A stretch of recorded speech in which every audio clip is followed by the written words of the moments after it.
Did you already hit it? Yep. Welcome in, everyone, to another live pregame show of 410 Sports Talk. I'm Glenn Martin here with my co-host James Haskell. No DK for this one, it looks like, but maybe he'll be joining us later. We'll see. But have no fear. We are here to keep you guys up to date and get you ready for this. We are here. That's right. We will get you ready for this weekend's division matchup against the Cleveland Browns. A very important game. Of course, all division games are important. But, before people go, it's the Browns, the Ravens have lost 3 of their last 4 in Cleveland. I was going to ask you that as a trivia question. I didn't know we were doing trivia. I was just going to pop it on you in a second. I was going to say, dude, can you believe, guess what our record is our last 4 trips in Cleveland? 3 out of 4 we've dropped. I know. Now, we still have a 38-15 overall record against them all time, but 3 out of the last 4, and they haven't been good. This is just... the Cleveland Browns look at the Ravens as their biggest rival. Their most hated team is the Baltimore Ravens. No doubt about it. Not the Steelers, not the Bengals. No, it's the Ravens for obvious reasons. Took their team, albeit, kind of left all their records and their colors, those horrible uniforms and all that, but did take their entire team and won a Super Bowl with that, with the shell of that team 4 years after they came to Baltimore. So it makes sense why we are their most hated rival. And that is what's going on, Hicks, in the chat. Appreciate you. Jax, what's up? Appreciate. Yeah, he's nervous. Yeah, I'm nervous too. I mean, if Lamar is at all banged up, this isn't their game. You really want them to be banged up. I mean, this is a ridiculously good defense, and I think the most impressive part about their defense is that they play so good and they play so hard, despite the fact that they might have the worst offense in football on the other side. And they don't let them affect their play. They're not already planning their vacation, even though they know their offense struggles mightily to put points on the board. So this is not going to be an easy game, even though they're a 7.5-point road favorite, nonetheless. Yeah, like you said, Glenn, I think you highlighted perfectly, but just to put an exclamation point on your comments, I think that any division game, it matters for 1.5.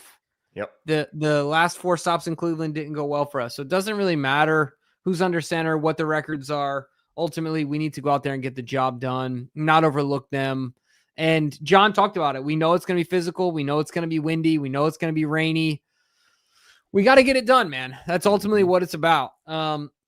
So let's start with where we like to start and talk about who's available, who's not. Certainly some things have changed for the Ravens. We highlighted this earlier in the week, but I'm going to pop up here on the screen the injury report. Shout out to Cordell Woodland for putting this up here. Can you see my screen okay, Glenn? I haven't seen it shared. Oh, wait. Rookie mistake. Here we go. Yes, I can. There we go. Zoom in a little bit. Perfect. Now that's Wednesdays. Is this? Oh my gosh. Are you serious? Look at me, dude. Holy crap. Where's DK? Come on, DK. Yeah, where are you when we need talk you? About it, Glenn. I'm going to pull it up. Give me a second. Yeah, absolutely. So first good news is Lamar's absence on Wednesday stopped Wednesday.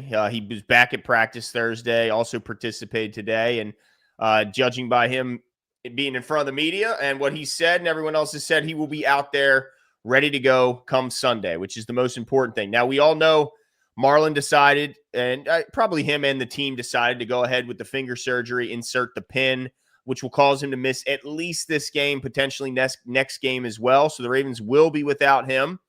They'll also be without the services of one Rashad Bateman. And that, he's I think it's comfortable to say he's our number 2 wide receiver. I think it's fair to say that. Hopkins is. How's that? There we go. Does this look right?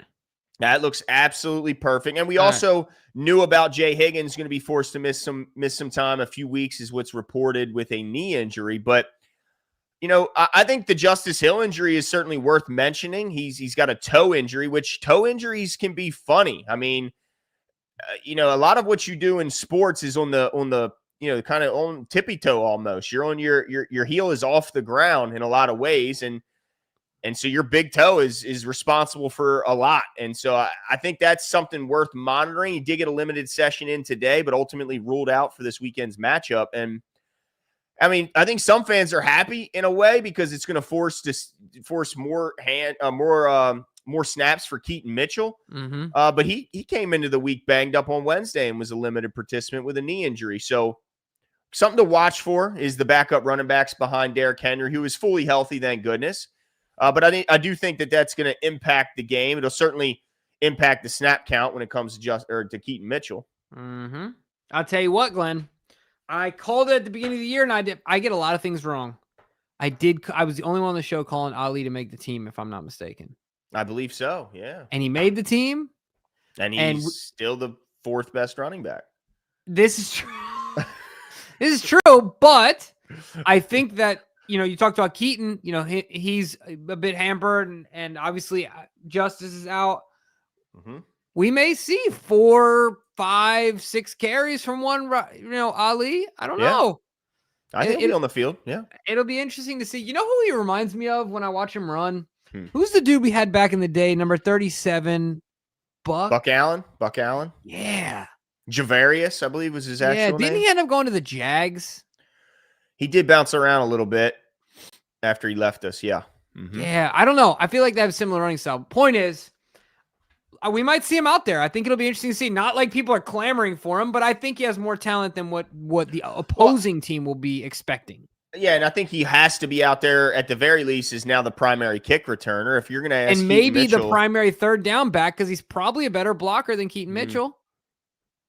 Yeah, that'll be interesting because he's a young guy too, and typically young guys aren't the best at pass blocking, and that's why it takes them a while to get on the field unless they're just absolute studs.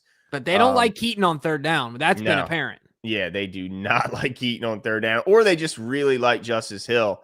One or the other, but yeah, I think you're right. I think Keaton's biggest issue and area where he needs to improve is his pass blocking if he wants to get on the field more. Who wants to do that? First down. I know, right? Taking on linebackers and DNs. Hell no, especially not in this game. I mean, you're going to have to chip the freakiest freak athlete in all of football in Myles Garrett, which we're going to get into here in a little bit. But I'm glad to see Ronnie got a rest day today because he's going to need it. But so that means he hasn't practiced all week, right? Do I understand this correctly? No, he wasn't even on the report all week. Oh, all right. Sorry. When I saw you're right. Okay. Yeah, he just had now Mike Green being questionable scares me a bit because I'm excited about Mike Green this week. I think he has an opportunity. Their offensive line is not what it once was. There are a lot of names, but not games, if you know what I'm saying. Like these guys are not who their reputation might suggest that they are. And it doesn't help that they have a quarterback who looks like a rookie out there, like an undersized left-handed rookie. But that's something to watch for because I still think, I mean, he's probably right now, he's probably our scariest edge guy. I mean, which is kind of crazy to think, but the improvement he's shown is certainly paying off. So, all right, well, we know what their injury report looks like on our side. What's it look like on there? Do you have theirs as well? I do, my friend. All right. I do. And look, I got to give some folks on the Cleveland Browns side a little bit of credit here because is that who you're getting this from? Well, they have a pretty cool, let me do this properly. Make sure I share the right screen. They have some pretty cool graphics that I wish folks on the Ravens had. All right, let me pull this up. And I know it's dark, I know, but this is the best one that I could find here. I like that. Okay. Yeah, it's pretty cool, right? Not bad. Now, it doesn't show today's, but it does. Jeez, a whiz. Did I do it again? It's okay. Well, hold on. Okay. See if you can get today's because man, they have a long list. I will say that their list. Yeah, I'm not built for this. All right, see, that's crazy because this was. Oh yeah, that's all right. Apparently, I guess no one cares about the Cleveland Browns because. When I type in Cleveland Browns injury report, that's the first one that pops up is on a Wednesday. I mean, we are talking about a 1-win team. 2, right? They have 2, 1 win? 2. I think you're right. I think they do have 2. Yeah. All right. Yeah, 2-7. Yeah. Okay, hold on. I would help you, but yeah, we already know where that's going to lead us. Yeah, this computer. Oh, come on, Rotla. Figure it out, brother. He can't comment. He's trying to figure out how to comment. Hicks has got it. He's got it. Quan, let's see what Quan has to say while you dig for that. Quan says Tez Walker and Keaton on the field at the same time would give defenses fits. This could be a game where Tez and Keaton shows they need to be permanent. Yeah, I mean, certainly expect more from Tez as well in this matchup with with Bateman out, we will certainly see more of him, maybe see some more of DeAndre Hopkins. But yeah, I mean, it's kind of crazy. We haven't seen as much from Tez. I know he was banged up for a few weeks, but as far as I can tell, he's been back out and healthy in practice. So why not bring that speed back onto the field? Now, I think part of it is they're not very confident.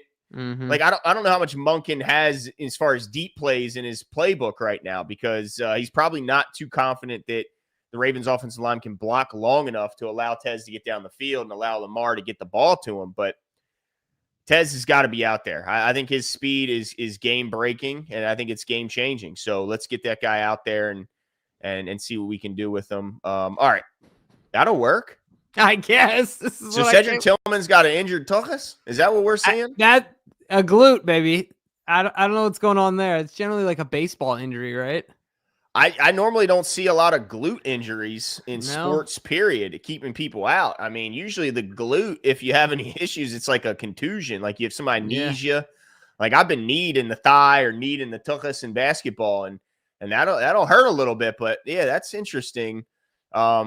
Upgraded from DNP. Okay. So he had a limited session. And look, Cedric Tillman's one of the more underrated players, but he's been out most of the season with an injury, and he's just working his way back. So he's not really full throttle Cedric Tillman, but I think he's an underrated, talented player. Harold Fannin, heck of a good rookie. I mean, definitely a receiving back, not going to get in there with like Nick Boyle and bump heads, but he is a hell of a receiving back. And I think he's the favorite target of Dylan Gabriel. So definitely somebody to watch for, to see if he's out there listed as questionable. Let's see, Joel Bitonio, another name, but not playing up to the game. No. You know what I mean? Like, there's your boy, Deshaun. Dude, I just think it's weird that he's like itching to make a comeback. Yeah, like, dude, nobody even cares anymore. Yeah, give it up. And then JOK, man, kind of feel bad for him, but last time we saw JOK, he was trying to tackle Derrick Henry, and he ain't been back since. Oh, that's that injury, huh? Still, dude. Jeez. Early last year. Yeah. And he's such a good player. I mean, I'm glad, not because of the reason, but I'm glad he's not out there, because he was typically the spy that would chase down Lamar. He's super athletic. Lamar. Yep. So, man, that's crazy. That's the cautionary tale of tackling Derrick Henry, especially when you hit him in his like hip thigh area. Forget about it. Emerson out for season with the Achilles. Not sure why he's even on the list. But I think we mentioned the ones. Yeah, backup quarterback doesn't matter. That dude's still on their roster, Dorian. I mean, geez, he's probably listed still ahead of Shedeur. I mean, I don't know what the hell Shadeur's got to do, but Dylan Gabriel's not necessarily, lighting the world on fire here. Massey says, Jimbo, did you say you would like to face Shedeur? Dylan is certified suckbag. Rather devil you know. No excuses to lose this game, even if low scoring. What do you think, Jimbo? I don't honestly. Yeah, I think it'd be fun to face Shedeur. I don't think he poses any more threat than Dylan. Okay. I mean, it's not like, I don't know. If Shedeur Sanders was everything that people say he is, and you really think this is all politics? You really think that Kevin Stefanski can't sit there and doesn't know football? I don't think I don't think he'd be willing to risk his career on it. What do you mean? Like benching if he thought he was going to win games. A guy that was that much better. Yeah. Right. I see what you're saying. I thought you meant the other way, where like he didn't want to risk his career on Shedeur. I also am not sure that they're not doing it for Shedeur. Like they're like, look, what's the point of putting you out there right now? Yeah, all we can do is hurt you. Yeah, all we can do is maybe create bad habits, crush your confidence, get you hurt behind a shaky offensive line with limited talent. I mean, and honestly, they don't really have limited talent. We're going to get into it. As a matter of fact, let's get into it. Yeah. Right now. I'll pull it up. I know where you want to go. Okay, appreciate you.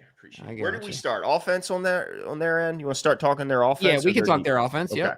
We'll save the best for last, and we'll get to maybe the worst offense in football. I mean, it's arguable. I think they're 31st, but. And I got to commend David Njoku for wanting to be with this team and stay with this team. Because, man, talk about a guy that's got talent and would draw. Yes. I mean, he would draw interest from any team in the league, essentially, for the most part. Stud. I don't know what it is he loves by Cleveland, but good on him, man. Yeah, it can't be the weather.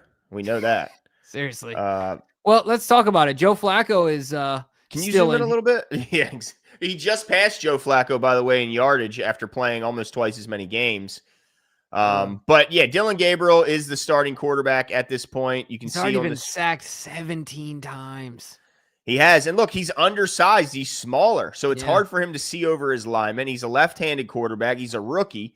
So he's got a lot going against him. Just 58% completion percentage. Yeah, it's Surprised rough. Flacco wasn't much better. Actually, he was worse. Yeah. 124 yards per game on average. Not lighting it up through the air. Has had some success on the ground, as you can see, with 12 carries for 84 yards. But a lot of that, none of that's like by design. That's just him running for his life. Yeah.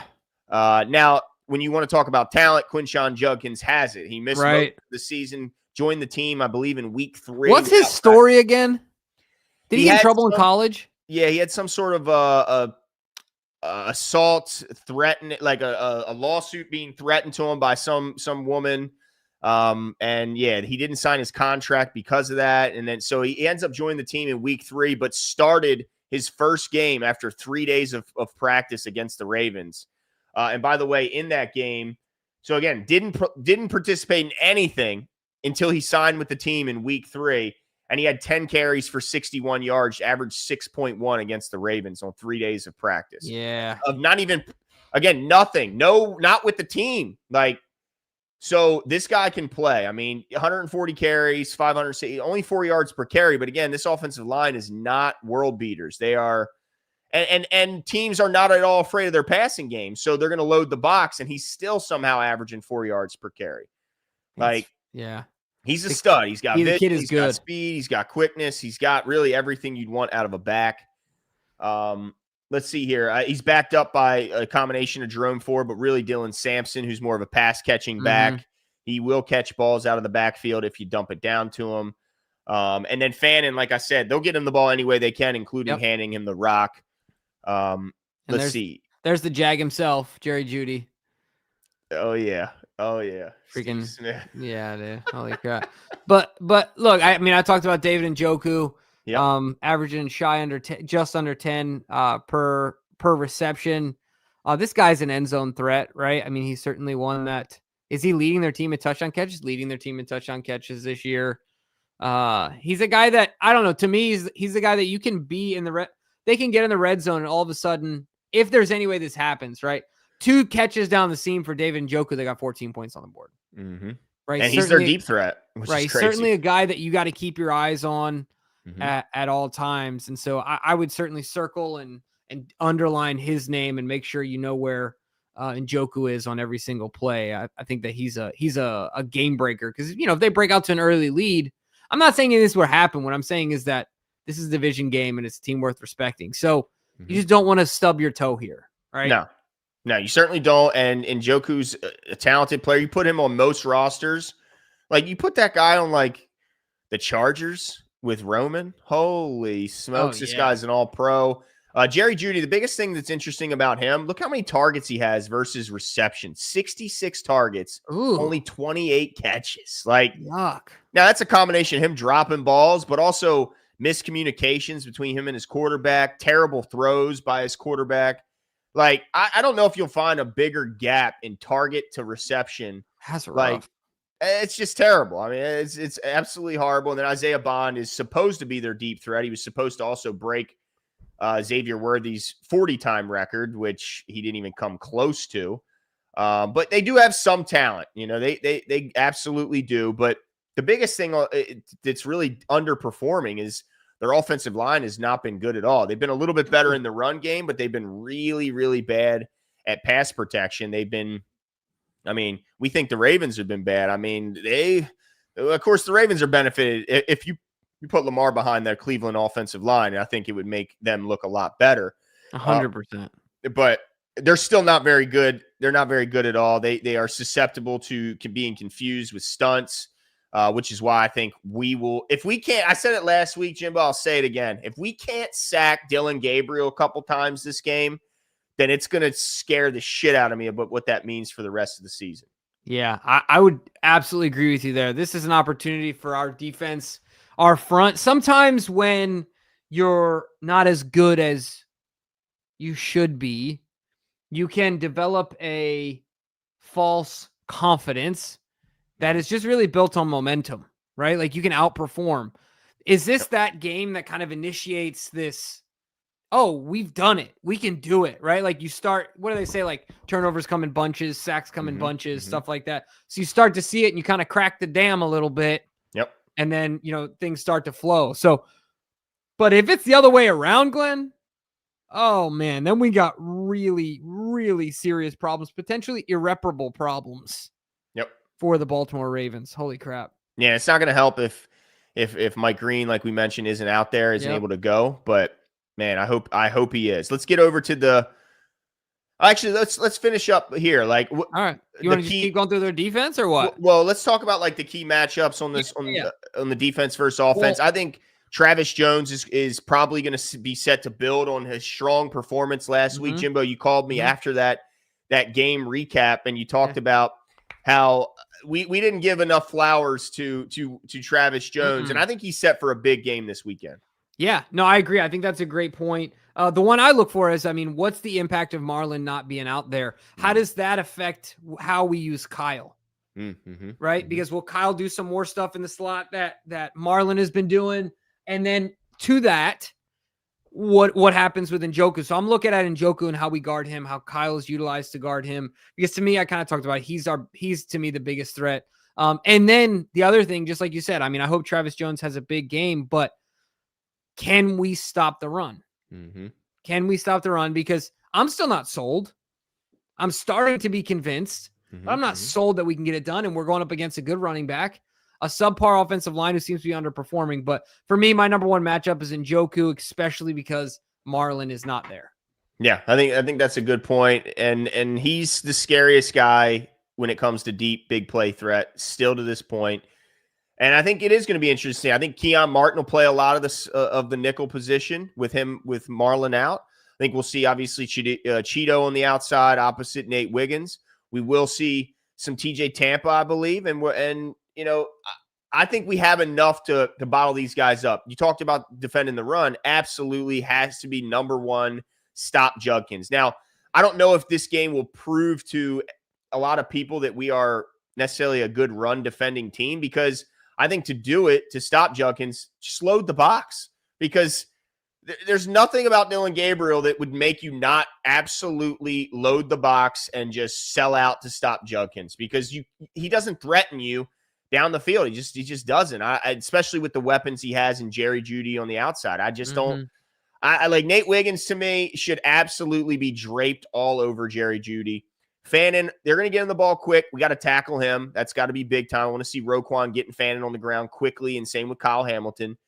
But, man, we got to stop the run, and it should be easy. And then if we can't pressure Dillon Gabriel, I think something's really, really wrong with our pressure scheme and our talent at the edge position. Big time. Yeah, if you can't dial it up against these guys, man, what are we doing here, right?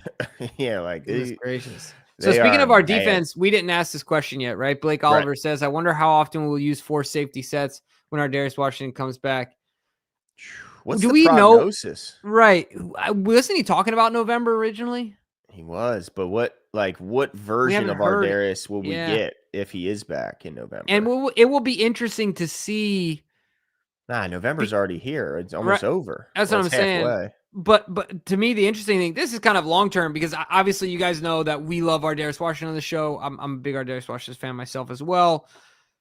Now we know that Kyle needs to be close to the line of scrimmage. Now we know, right? Like the experiment, I think, is over. Obviously we can have Kyle in that role in the back, but next to Malachi Starks, we need somebody. Yeah. So is Gilman a rental? Right. And then it's our Darius and Starks back there, or that'll be interesting to see long-term. Not really pertinent to this show. Something interesting to think about. And like Blake said, will they play all 4 of them on the field? That'll be interesting. Certainly an interesting wrinkle in this overly paid. Only the Ravens would play 4 safeties. Only the secondary, Ravens. Right? Yeah. When you got a guy like Kyle, he's almost not a safety half the time. At some point, you can just have Rowe and Kyle out there. A lot of times they do. Yeah. Right. And if he wanted to put on some weight, he could be our best pass rusher. Seriously, right? He's got the frame for it. He really does. He's got to put on about 40, 50 pounds. You think he's got the get off, like the at the line get off? You think so? I do, man. I think he's got it all. He's definitely got the hands for it. That's for sure. That's true. And he's got the anticipation, like the Yeah, timing and everything. I don't know. Some of those guys are so quick twitch fast, though. It's nuts. that's true. Yeah, and we're gonna get into one.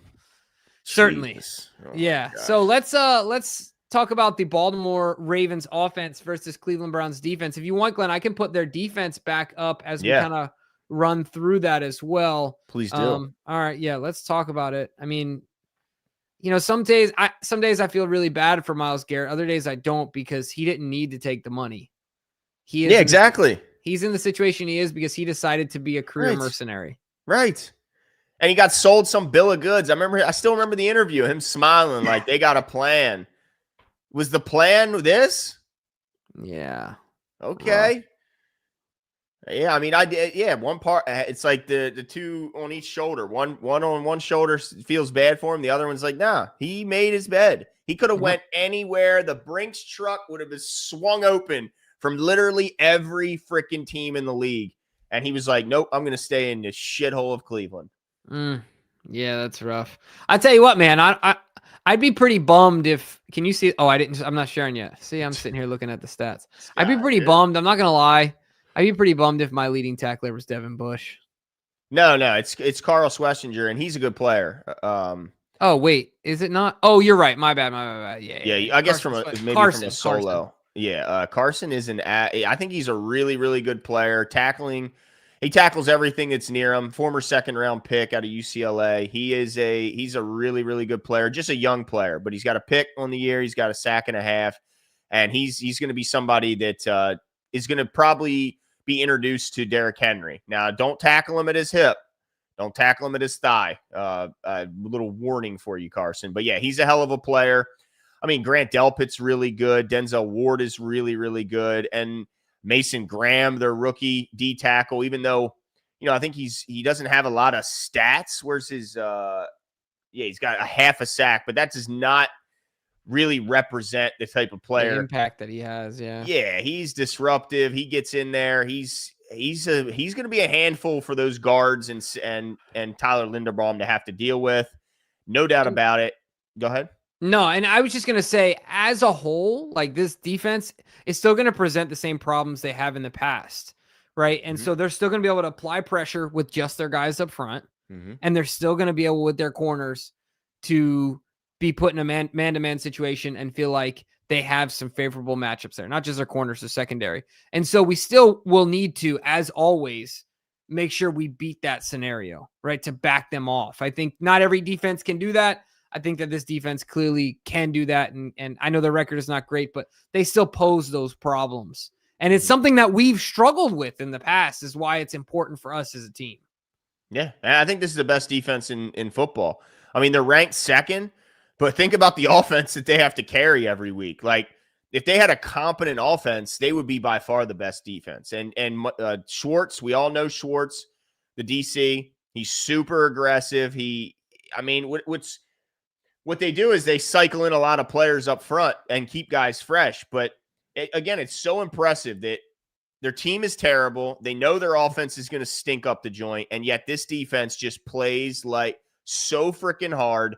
They go 100 miles an hour. Like, it's fun to watch these guys play, even though typically when I watch them the most is when they're chasing down Lamar Jackson and trying to hit Derrick Henry in the backfield. I mean, these guys are super good. Of course, led by Myles Garrett, the scariest player in football, the best defensive player in football, and it's not very close. Every team would trade whatever you want for Myles Garrett. He is that good. He's great against the run. He's excellent against the pass. There's nothing he can't do. If he wanted to stop today and be the heavyweight champion of the UFC, he could do it in 6 months training. That's the kind of athlete we're talking about. He is all world at everything he does. And, I'm probably not only scratching the surface on how good he is. Ronnie Stanley, can you imagine what he's thinking a game before, like the night before a game with Myles Garrett? Like, God. Oh, he's just looking for the Tylenol. Yeah, like, gosh, I got to get in there for how many snaps against this freak? Yeah. Like, how many times you going to help me, Todd? I'm going to need it all, because this guy is terrifying. I expect us to do, help him out a lot. We're probably going to see a ton of our tight ends. We didn't have Ricard in their first matchup. Thank goodness we got him for the second, because the thing about their team is they're really good. Like, it's hard to run between the tackles against these guys. These guys will stuff runs. They will hit your running back in the backfield. And so I'm interested to see if Keaton Mitchell can get to the corner. If he can get to the edge, use his speed, I think he could be valuable in this matchup. Their run defense is really good and their pass defense is terrifying. So I'm worried about now, like last game. Last game was, I have it pulled up right here. It ended up 41-17. Yep. But it was 10 to 3 at halftime. Yeah. So it was anybody's game at halftime and then it got out of control because of turnovers and such in the second half. But this game is scary. It's one of those games where if you let them stay in it, like, you got to get them down early. That's exactly what I was going to say. You can't let them hang around. You can't let this defense get momentum. You can't keep them alive. You can't, because then, like you said, you don't know what happens. You don't know. You give them a chance, and you end up in a dicier situation than you would like. Yep. So I agree with you there. This defense, the way you snuff them out early is you got to get points up on the board early, and get them in a deficit, because mentally that just changes them, just changes their team and what they feel like what they can accomplish at the end of the day. So yeah, this is a great defense. I agree with you, Glenn. Joseph Eckert says, "Hey, James and Glenn, I see a Des Walker touchdown soon. Hopefully, let's hope for that. I would love to see him out there stretching this defense out and taking a vertical down the field. But I think Tez Walker deserves to get this ball any way he can, right? Like, I think he's, in opportunities he's gotten, he's shown that he can make an impact. So let's get on the ball in a myriad of ways, especially in a week where Rashad Bateman's out. We need a guy. We need somebody to step up, right? So Tez, step up, man, and give him the opportunity. I think you're flexing the hair in the No, I I'm trying. dude. I think it's terrible. Look at it, dude. Look how it's flowing, man. Oh, it's terrible today.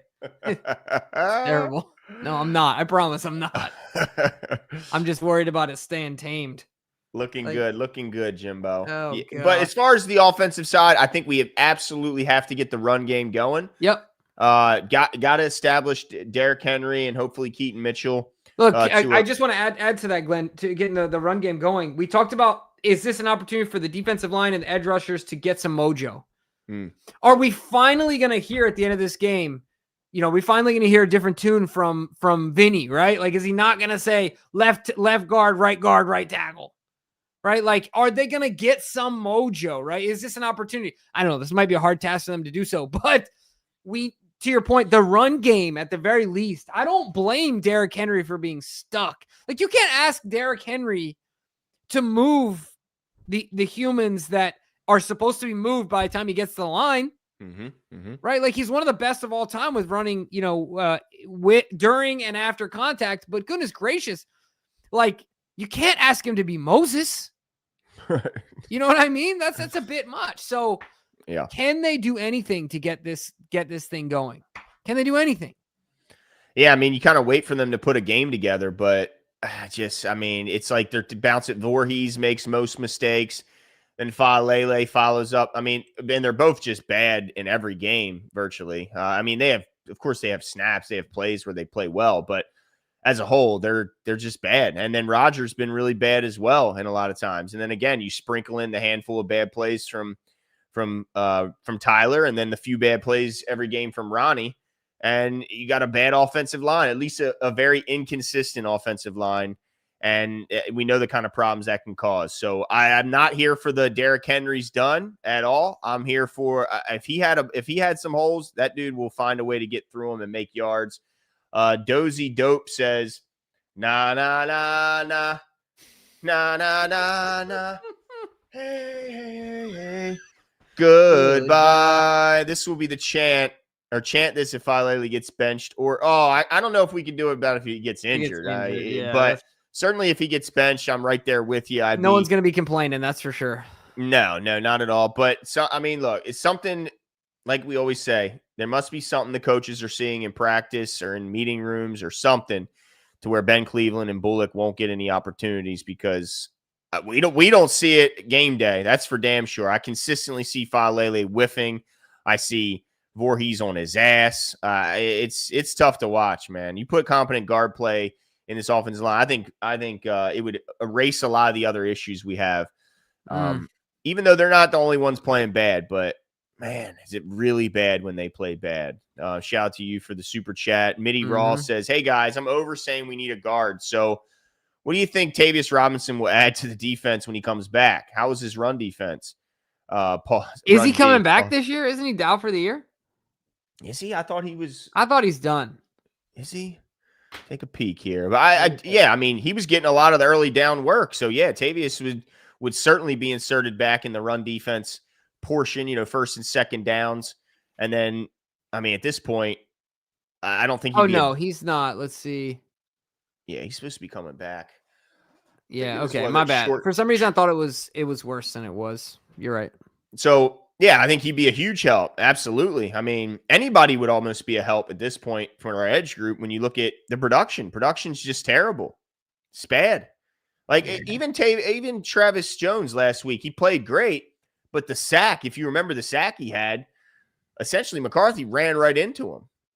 Like, I wouldn't even say that wasn't even his best plays of the game. Like, he was way more impactful in his hits and quarterback hurries than he was on that sack because he ran directly into the waiting arms. So, yeah, I mean, from the offensive side, keep Lamar upright, keep him healthy, make sure that guy isn't, or make sure that Myles Garrett and Graham aren't just absolutely, destroying everything we do from a pass game standpoint. But it all starts with the run, because if you can run block, then you can play action pass. You can hopefully hit some 5, I don't know about 7-step drops, but at least 5-step drops to get the ball down the field. But I do think the biggest point of this game, Jimbo, the biggest thing that I want to see from offense is chunk plays. Yeah. I don't think the offense can run 10 to 15 plays against this defense and be successful. I think we need to create explosive plays down the field, whether that's get the ball out of his hands quick and guys make a couple guys miss and yak, becomes the biggest thing, or we do find a way to establish the run and use play action to get chunk plays down the field through the air. Play action ain't happening. Now you're dreaming. We've been seeing a little more of it lately, more, which I've been loving to see. Listen to the show, but I agree with you, Glenn. Like, staying consistent for a long drive against this team is going to be a struggle. And I talked about Njoku on the other side.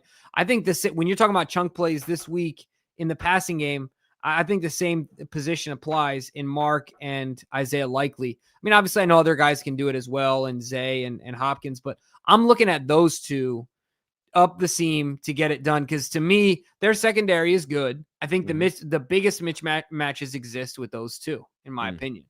And so get after him, put pressure on him, and let's get a big game out of Isaiah Likely. Yeah, I love it. I mean, we've been seeing, like you said, people were questioning in the chat. They're like, no, Kohler's not better than Likely. That's not what Jimbo said. He didn't say he's been better. He said he's been more impactful in a lot of ways. And he has. He's had some big chunk plays. He's had touchdowns on the board. So, yeah, we need to see what we know we can see out of Isaiah Likely, which is huge playmaking plays down the field. Asmodeus Thanato says Tavius coming back will be huge. I like his play. Yeah, I mean, talk about play like a Raven, right? They say this is the poster child for play like a Raven. Plays his ass off. Has gotten better every single year he's been here, and it reflects in his snap count. I mean, he's been getting increased snap count virtually every game, it seems like, since he's been in Baltimore. So yeah, Tavius coming back will be huge. I don't know. I mean, I hope it makes an obvious impact in the pass game. That remains to be seen, but something's got to change. We only sacked J.J. McCarthy one time after he was sacked 5 times the week before by the Detroit Lions, and they barely blitzed. And now they have Hutchinson. I'll give it to them. I mean, they got it all world, but dang, man, it's a scary thought when we have to go up against some of the top echelon teams. Appreciate the super chat. Minnie Ross says, also, I'm not home anymore. Grew up in Arnold, moved to San Diego. I don't listen to 105.7 anymore, but what is up with Jason La Canfora? I saw him talking shit about the Orioles. Why is he is the resident hater of all things Baltimore. Yeah. He shits on everything, every move the Ravens and Orioles make. And I think it really stems from him getting into I think he lost his media pass because he got into it with Harbs or EDC or one of them. and he's never recovered. He's the biggest hater in all of Baltimore. He never everything he posts is all hate. Like he never congratulates him for a good move. And if he does, it's always slides in a backhanded compliment. Right. This is how he compliments. He goes like this. He says, well, we'll see if it's real. I'm suspect. We'll see if I can believe it. Let's see if it's more than a mirage. Yep. Like stuff like that's exactly how, it's a weird thing to me. I have some things that I hate on, but I remember we talked about on the show. I don't remember when I think Kyle Hamilton's first All-Pro year. Remember this? On Kyle Hamilton's pick. Yeah. What? Like you can bash a lot of Eric's picks. That's fine. Yep. Kyle Hamilton ain't one of them. No. He's just not. No. Like I have to be honest. Kyle Hamilton to me is going to be a change agent for the safety. I think what you're going to see, Glenn, this is a tangent, but you see a lot of converted basketball players move to tight end. Mm-hmm. I think we will see more kids that realize early on that basketball is not the path, that are built like Kyle Hamilton, that will play like Kyle Hamilton. Not saying that that's like an easy thing to duplicate, right? Like not everybody. But he looks like a basketball player. He looks like but a you understand guard. what I'm saying, right? Like I think that there will be more of that because now people have seen the vision. The same way now teams take their D linemen that are failed D linemen and they turn them into Patrick Ricard. Let me tell you what, the University of Utah has a 350-pound freshman playing like Patrick Ricard.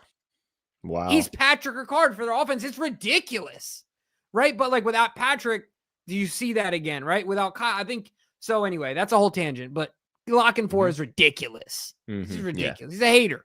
He is. Extreme hater to the nth degree. Edwin says, when your safety, Kyle, is your best pass rusher, we have a problem. Also sick of Bateman quitting on his routes. Tez, please take his job. Yeah, I mean, it is frustrating to watch. He doesn't do a good job of demonstrating when he is being grabbed and held, and then he shows frustration by giving up on his route and screaming at the ref, which, by the way, he got a hefty fine. I don't know what the heck he said to the ref. But it must have been a lot of colorful. Yeah, Rashad got a nice fine. Like, oof, it was like 37 for that penalty he got. Yeah, remember he got the in-game penalty. Yeah, he must have said some real colorful language to that guy because they hit his pockets pretty severely. But yeah, I mean, I do think, especially if Mike Green's not out there, I think it's very real that Kyle Hamilton might be our best pass rusher in the game. He's also great at disguising when he's going to blitz. Like he's good at fooling the quarterback and then rushing up right to the edge of the line of scrimmage right when the ball is about to be snapped. He might be, but look, he's also really, really naturally talented at it. So got to give him a little bit of credit there and not just kind of use that as a way to bag on him. I appreciate the super chat, Edwin. You are absolutely correct. But I think, I think we've kind of gone over both sides of the ball and gone over time to get into it, dude. Key matchups. Do we have everything set up and ready to go? Up.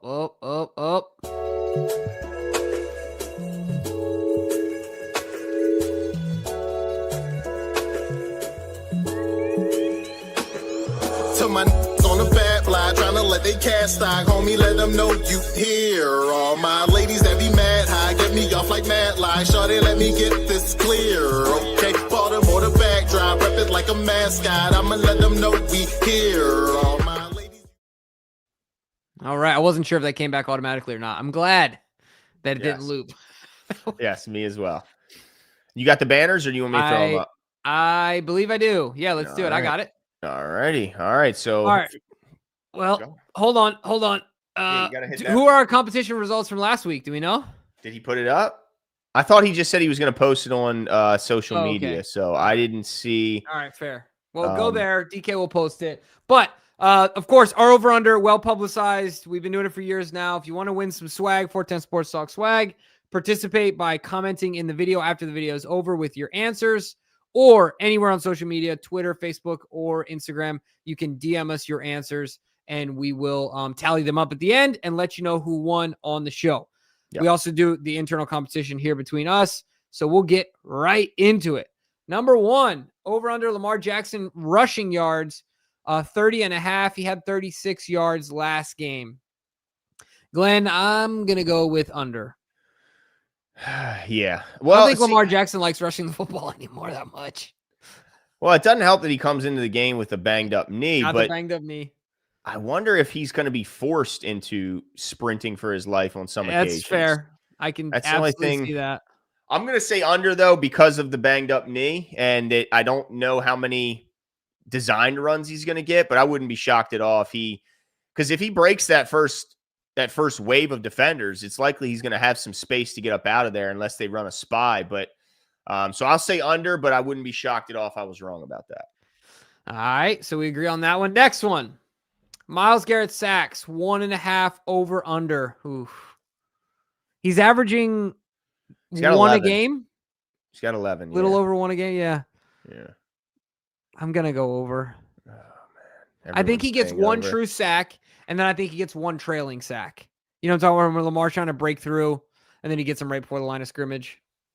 Yeah, see, okay, so he's talking about the previous one here. He says over on the rushing yards. Yeah, I agree.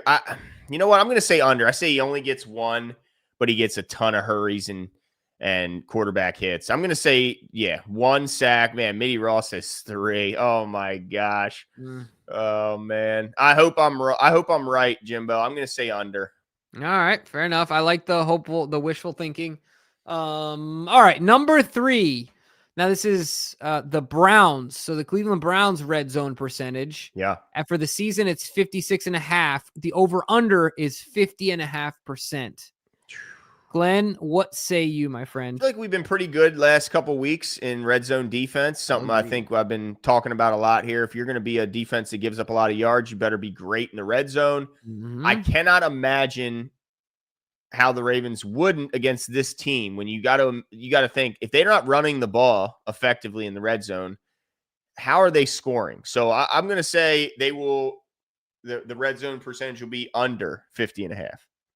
Yeah, so I agree with you there. I think our defense has played well in the red zone, and for that same reason, I'm going to say under. Everyone doesn't even think they'll get to the red zone. Okay. Hey, I wouldn't be surprised. I mean, the defense is, it's still a Ravens defense. They still got, something to prove, but that offense is so bad. Number 4, Browns turnovers 2.5. I'm going under on this one. That's just a lot of turnovers. Yeah, I mean, to Dylan Gabriel's credit, which is also kind of I don't even know if credit's the right word. He only has 2 picks on the season, but it's like I saw Dan Orlovsky talking about a lot of this with Jordan Love. Sometimes guys are too worried about protecting the ball, and it prevents them from pushing the ball down the field. So I think he's stuck in that rut right now where he's so worried about protecting the ball that it limits his ability to gain yards and chunk plays and explosive plays and score points. So I think he'll be under. I think the Browns will ultimately be under 2.5, but I don't even know if that's necessarily a good thing because I think he's just too careful with the ball. Like Edwin said, he plays too safe. But I do think he will, take some sacks. I hope. I mean, if we can't, then holy smokes. Malachi keeps the interception train rolling. Yeah, I hope you're right, Mitty. Well, I guess you're more questioning it, but yeah. All right, so I say under. All right. We'll see how that goes. So let's go to the tiebreakers, of course, those being the total points and the closest to the pin. So let's go to the first one here, and that is the total points over under set at 30.5. You know what, Glenn? I'm going to go over, just over. I think the Ravens alone are going to put up 30. You're right. And I think they put up 10. I mean, that puts us right over. So I'm going to go with over. Yeah, I mean, the first matchup was 41-17. Now it was only 10-3 at halftime, and it kind of snowballed for the Browns in the second half. So if the first matchup was a 58 overall total points, I got to think that this one's going to clear the 38.5. So for that reason, I say over. All right, I like it. And number 2, of course, total yards for the Ravens, closest to the pin edition. Glenn, I'm going to probably be the highest, as I usually am, of the 3 of us in this estimation. I'm going to go with 395. 395. You know what? This is the type of game where the Ravens probably don't have a ton of yards. I'm looking at their yards last game. Let's see. Total yards. Last game, they only had 242 total yards, Jimbo, and they put up 41 points. Like, and why is that? Because you get short fields when you play shitty offenses. Exactly. This is the definition of that. And so for that reason, I'm going to say 325 is my prediction, right. which would be a huge increase from 242. Yeah, no, that's fair. I think that's a great point. Let's see. These are the current standings, I believe. No, this is old. All right, I'm just looking through some old notes here, but all right, I think that will do it. Actually, folks. add those up. What was that total? 232. So that's old. But only by like one game because they've had a bye week. They've played 10 games or played 9 games, so it's only a little old. But yeah, we got to update that for sure. But you guys, let us know what your thoughts on the over/under. Any other thoughts on the Baltimore Ravens? I think that Glenn and I are both. Well, we obviously are both saying a dub here. I'm going double-digit victory. You saying double-digit victory as well? Yeah, absolutely. Awesome. Well, you guys enjoy the game. Hopefully, we'll be back here touting the Ravens' 4-game winning streak, hopefully. And is this our 4th road game in a row? No. What, did we just have 3 road wins? Yeah, we beat Miami, we beat the Vikings, and now we're playing this game. But who did we play? We were at home against the Bears, right? Yes. So we have 3 wins in a row and 2 on the road. Yes, exactly. You got it. Yeah. We won at home against the Bears, then at the Dolphins, then at the Vikings, and now hopefully at the Browns. By the way, it's a 4:25 game. Are you talking about this week? Yeah. Yeah, it's about time we don't have 1 p.m. I didn't even realize that till just now. Okay. And then we got to play the Jets at home, 1:00 the following Sunday. Sir. Let's go. Well, look, ladies and gentlemen, we're here. The run is on. The Ravens are making up ground. Let's continue to do so. Let's cheer our Ravens on. And we'll be back here right after the game to talk to you guys about the results, win, lose, or draw. But that's it for us tonight, folks, and we'll talk to you soon. See you. See you.